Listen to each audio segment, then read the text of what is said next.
Welcome to Tracing Your Family Roots. My name is Arlene Sachs, and this is Sally Ann Sachs. And today we'd like to welcome Rita Souther. Welcome, Rita. We're delighted to have you here.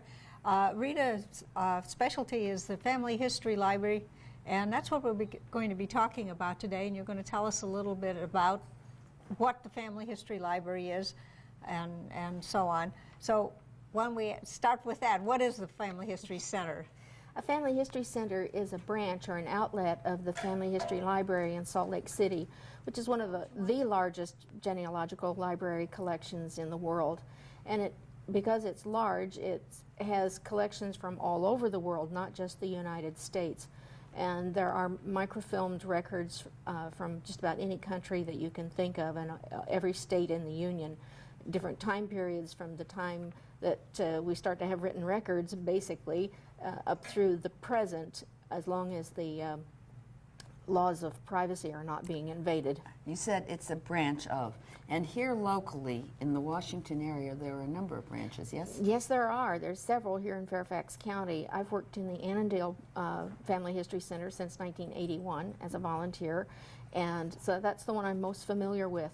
Each of these branches of the library then can order microfilm of records that are housed in Salt Lake City, and then those records are brought directly to Annandale for the patrons to read. What I was thinking was to name, can you mention how somebody would find where the other branches are in the Washington area? Yes, it's a great resource. I love paper and books, but now the internet is introducing a whole new field of research for us. If you go to a site called familysearch.org and on the internet, it has a opening page or a welcome page, and one of the topics you can click on is locating your family history center. There are 4,000 of them around the world. And just for the fun, the other day I looked, and there are 2 in Romania. So, and about 4 in the Washington area. No, more than there's, there are several here in the Washington, D.C. area. The Annandale branch is the oldest one in the area, and for that reason we have a large book collection as well as permanent collection of microfilms that patrons have ordered through the years, and books that the library has purchased or that patrons have donated. So I'm a little prejudiced. I think we have a very good library. That's the one I've always I use the one over in Maryland, in Kensington, near the church. So let's go backtrack. So you're on this web, you found out where the libraries, but you don't want to go there first. You want to look up at the catalog. Exactly. You can use that website to kind of focus your research before you come to the family history centers.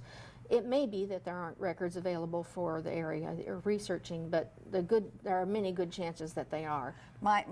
I was told last night by my son-in-law, as I was carefully cleaning out some kitchen utensils, that I must be an accountant. Well, I'm not, but the orderliness is in my mind. So what I would like to do, if you don't mind, is to tell people about going to a family history center. Is it open to the public? Who may use it?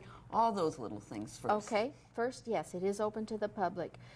And in fact, probably 90% of the people that use family history centers are not members of the Church of Jesus Christ of Latter-day Saints, and that's the organization that is the founding source for the library in Salt Lake City and the sponsor, we'll say. Right. And so it's open to the public. There's no fee to use the library. There is a small fee for covering the cost of mailing the microfilms from Salt Lake City to the branch libraries, and I think it's $5.50 at this time. I've worked in the library for 25 years, and the price has raised twice in that 25 years. It used to be like $2.25 or so. I started. I remember 3 something. Yes, Yeah. well, it's now up to a big $5.50. And when you order a film, you may keep it for how long? Initially 1 month. You can extend that order for another 60 days or up to a year if it's a film that you as a patron and other patrons might be using for long periods of time. The library director can put it on indefinite loan. Now, why they call it indefinite, I'm not sure, because it's really permanent. But technically, that film still belongs to the library in Salt Lake City, Family History Center, but we do have it on an indefinite loan to the local library. So then, if I physically go, okay, so there's 2 things you've talked about. I can go to the internet, which is where I should start, probably. It is. And then what would make me go to the center? Well, once you've looked at your this web page on the internet, you can identify the locality where your ancestors lived. You can do a search on that and identify what films might be available from there. You can do it by locality. You can do a surname search. There may be books or family records that some very distant cousin has compiled and donated to the library. I keep saying library, that used to be the name for it, to the Family History Center, or that they've had permission to film. And then you would say, well, that book is from some little village in Germany, and I'll never get to go to Germany, but I can go to Annandale. And that is the reason for using family history centers. As much fun as it is to fly to Salt Lake City and put your hands on those books and films one right after another, it's not practical. And so to make the records more available to the public, these branch libraries are scattered around. And at the local family history centers, there are also librarians who help you if you're getting started on your research, or if you've not used a family history center before. We also have many computer connections that are available in the family history centers. There are certain set of, I think they call them premium databases that are available in the family history centers that are not available. Like Ancestry? We don't have Ancestry.com, used to, but there's a kind of a legal thing about why they don't have as free access to it. But there are 7 or 8 premium sites that the Family History Center has contracts with that you can use in the Family History Center that are not available on your home computers. But the library card catalog is open, and some of the databases are open and free through your internet connection at Family Search. Actually, if I were a rank beginner, I wouldn't go to the internet first. I would go to the library first and ask a volunteer like Rita to sit with me while I went to FamilySearch.org, because it's a little bit complicated working your way through that website. And if There's so much on it right. now. And it would be, I think it's helpful to have somebody explain what's the IGI, what's this, what's that. Exactly. Well, you've mentioned IGI. She hasn't. Do you want to explain what that is? Okay. Yes, it's a unique database called, stands for International Genealogical Index, and it's a compilation of records primarily from 2 sources. One, information that family members have submitted, and it's just a little tiny biographical sketch about an individual, and identifies them by name with their birth date, either with a parent's name or with a spouse's name, and where an event in their life took place, such as the birth, marriage, or death. And then a source number follows that. And you can track that source number. It may identify a roll of microfilm. It may be some other record that we can then order and bring to the Annandale or any other family history center. You can look at the whole record, and it may be church records from a small parish in England, and by looking at the whole parish record, you can see cousins and other siblings that are not included in the IGI. You said 2 sources. One is data submitted by church members. The other source? The other source is records that have been microfilmed by the LDS Church through these crews. There are 40 microfilm cameras working in 40 countries, copying records from different sources, whether it's different churches or governmental agencies that have records that deal with people and identify them, at least with a name and some kind of a date. And so things like birth, death, marriage, land records, probate records, civil court, whatever types of records are open or available to the public, and that original owner gives permission to be microfilmed. So information from those microfilms have been extracted, and that's where these little biographical sketches come from. Okay, but not all the records that the library holds have been extracted. Oh, no, no, no, no. So how do you know which ones? By looking at the IGI, you will see this little source after the individual's name.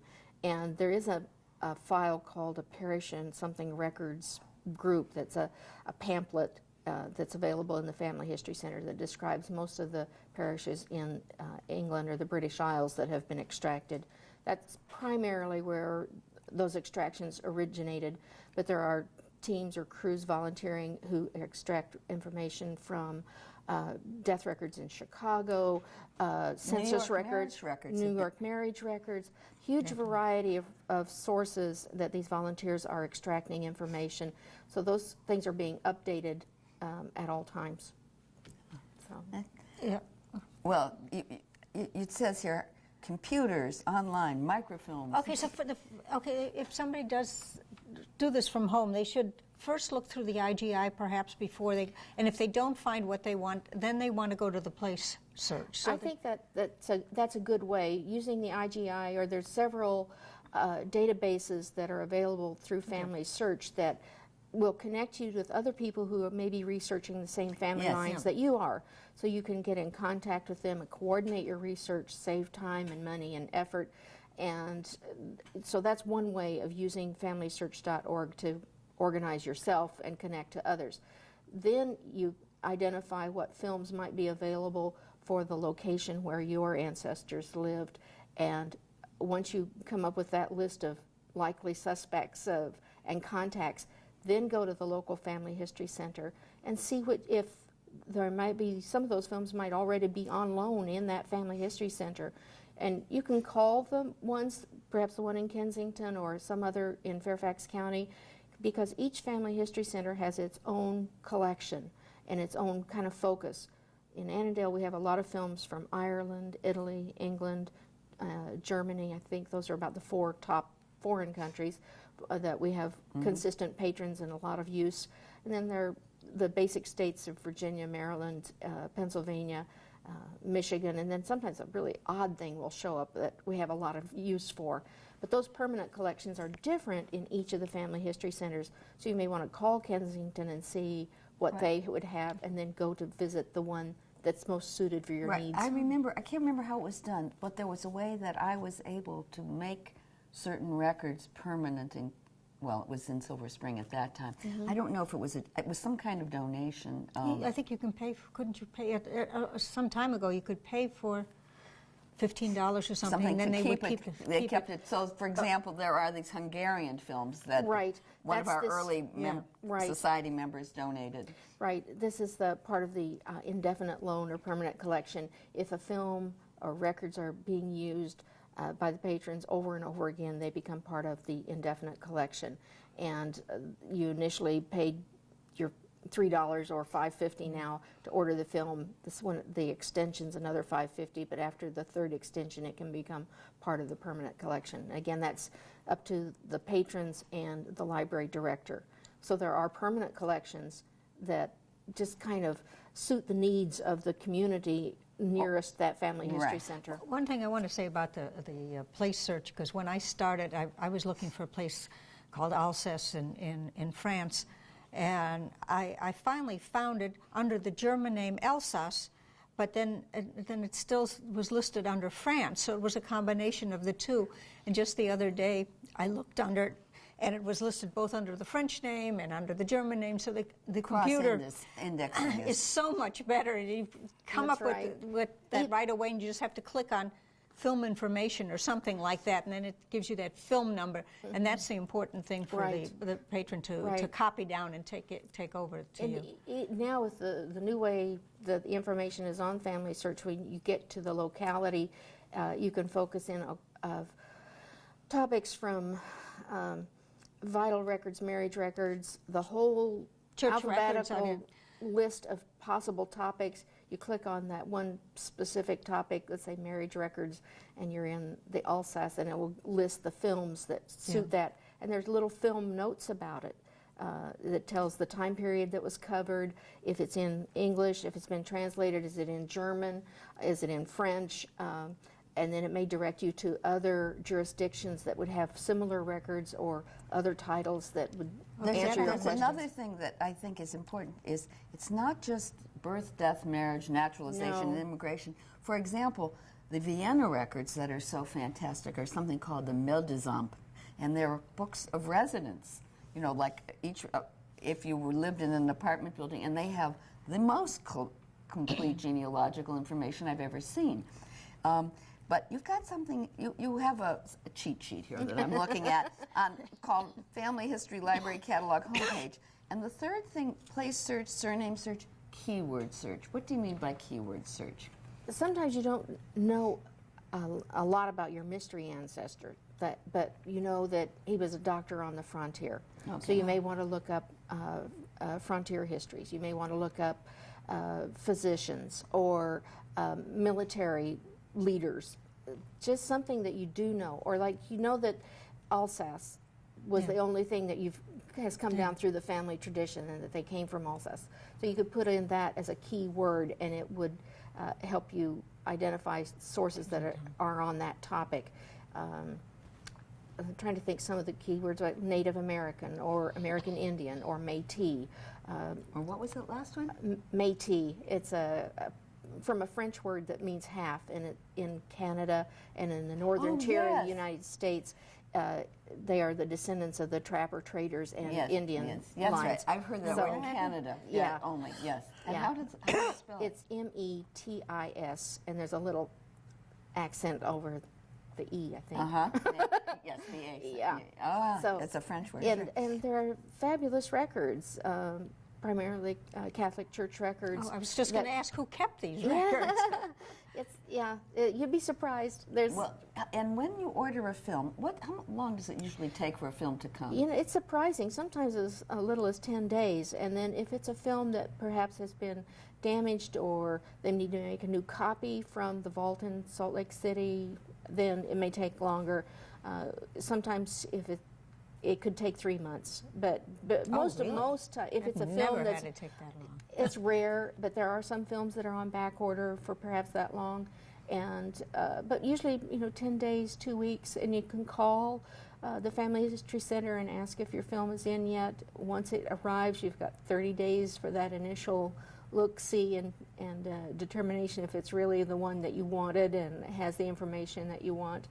How do you help people keep people from getting so confused when they get those films? Do you remember? Oh, yes. What was it? The Napoleonic marriage things that are in a paragraph form, and until you learn those keywords to search for. As a volunteer at the library, at the center now, what's your function? What do you do? Basically, if it's a new patron come in, has not used the Family History Center before, I give them a walkthrough and show the records that we have that are on hand.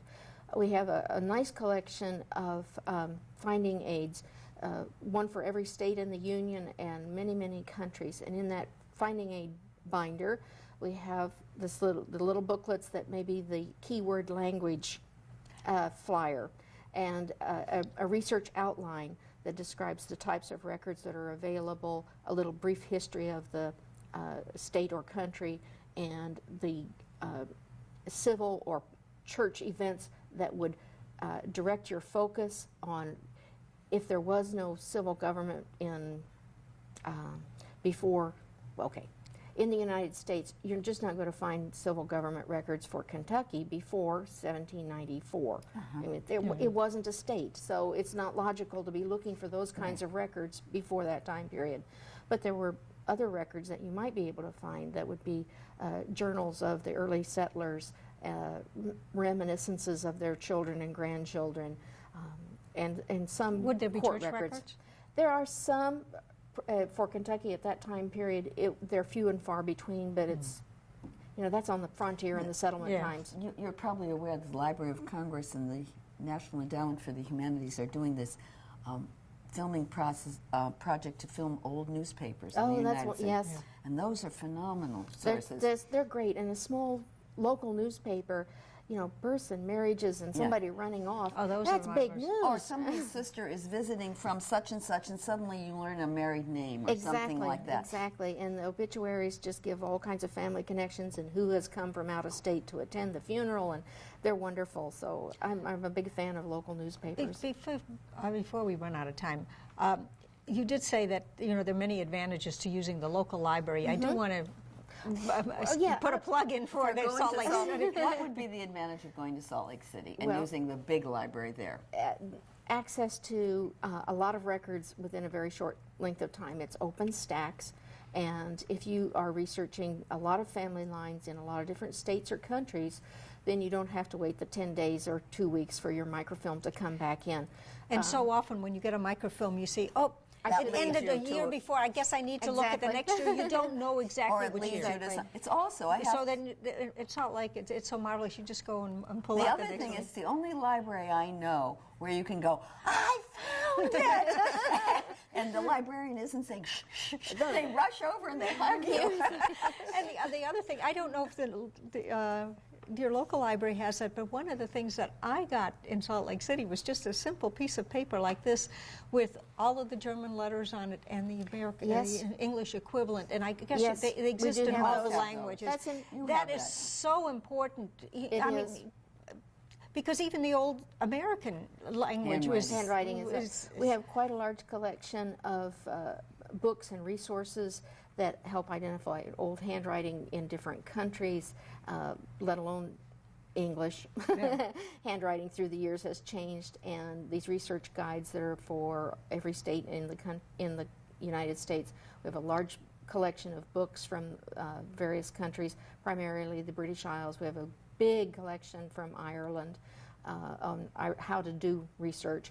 We have just about every state in the Union, and then the formation of this country, types of records like the federal land records and immigration records, and just I love books, and maps are great. You want to hold up those books very, very briefly if you can. The first one, there are two tools that I think are just the absolute best for using, for starting genealogy. One is the handy book for genealogists, and the other is a good road atlas. So with those two things, and if you haven't started in the United States doing research, then those are two things that you need to do. The road atlas, because it has a little outline that shows the county boundaries, and if you only know the name of your town, where Grandma lived, and you don't know that she lived in Frederick County, then you don't know the civil jurisdiction where the records would be maintained. County courthouses. County courthouses, and in New England it's by town. So, and in Louisiana it's a parish. So those are cool. How many times do people wander into the library and it's their first foray into genealogy?